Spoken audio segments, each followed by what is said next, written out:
C'est à Washington, D.C., aux États-Unis, que s'est tenu le samedi 7 février dernier le forum sur le partenariat stratégique entre la République démocratique du Congo et les États-Unis d'Amérique. Une rencontre de haut niveau organisée par l'Agence de pilotage, de coordination et de suivi des conventions de collaboration signée entre la République démocratique du Congo et les partenaires privés sous l'impulsion de son directeur général, Maître Freddy Yodishembo. Réunissant investisseurs, décideurs politiques, diplomates et membres de la diaspora congolaise vivant aux États-Unis, ce forum s'inscrit dans la dynamique d'appropriation du partenariat stratégique récemment conclu entre Kinshasa et Washington.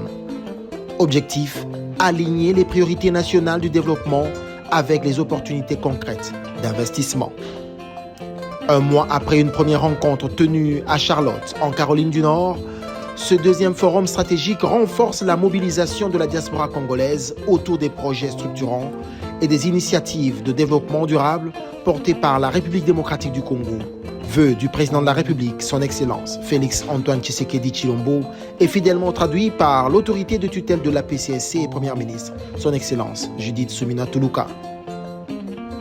Plusieurs personnalités de premier plan ont enrichi les échanges, notamment le ministre de la Communication et Médias de la République démocratique du Congo, Patrick Mouyaya, l'ambassadrice de la RDC aux États-Unis, Yvette Ngandou Kapinga, des représentants de la diaspora, ainsi que des acteurs du secteur privé américain. Dans son allocution d'ouverture, le directeur général de la PCSC a présenté la nouvelle feuille de route de la coopération économique entre la RDC et les États-Unis. Maître Freddy Yodishembo a insisté sur le rôle central de la diaspora congolaise, considérée comme un pont stratégique entre les réalités congolaises et les exigences des investisseurs américains.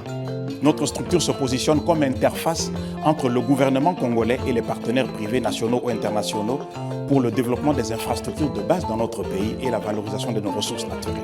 Placée sous la tutelle directe de son Excellence Madame Judith Suminwa Tuluka, Première ministre et chef du gouvernement, la PCSC est une réponse claire de son Excellence Monsieur le Président de la République aux investisseurs face à la lourdeur administrative et au cancer de la corruption au regard de la mobilisation des financements colossaux d'au-delà d'1 milliard de dollars américains. Et c'est pour cette raison justement que nous nous sommes engagés pour notre part dans cette tournée de sensibilisation et de mobilisation de la diaspora congolaise aux États-Unis.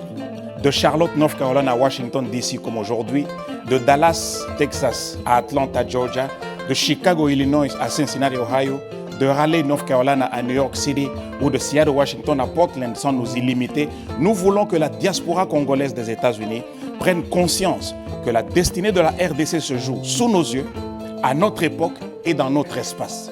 Nous sommes tout aussi conscients que ce partenariat, qui est loin d'être une opportunité ordinaire, ne peut produire des résultats concrets que s'il est structuré, sécurisé et exécuté avec rigueur. L'appropriation de ce partenariat stratégique sont indispensables. Ayant eu une bonne compréhension des exigences des partenaires américains en matière de gouvernance, de transparence et de prévisibilité, vous êtes appelés à soutenir les efforts inlassables de son Excellence Félix Antoine Tshisekedi Tshilombo, chef de l'État, qui a mené et continue à mener un combat qui mérite notre admiration et notre reconnaissance, celui de remettre notre pays au cœur des grands enjeux mondiaux tout en défendant son intégrité nationale. Le directeur général a également rappelé que l'APCSC demeure la porte d'entrée institutionnelle des grands investissements en RDC avec pour mission de sécuriser, encadrer et faciliter la mise en œuvre des projets structurants. Prenant la parole, le ministre de la Communication et Médias, Patrick Mouyaya, a rassuré sur l'amélioration progressive du climat des affaires tout en soulignant le changement de narratif autour de la RDC depuis l'avènement du président de la République, son Excellence Félix Antoine Tshisekedi Tshilombo. Le narratif est en train de changer. Avant, quand on parlait de la RDC, on parlait des drames, on parlait de la guerre. Mais cette fois-ci, on parle de la RDC comme un pays solution.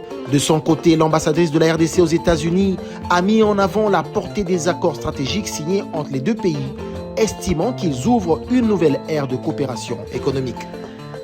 L'accord qu'on en retient le plus, c'est l'accord stratégique bilatéral.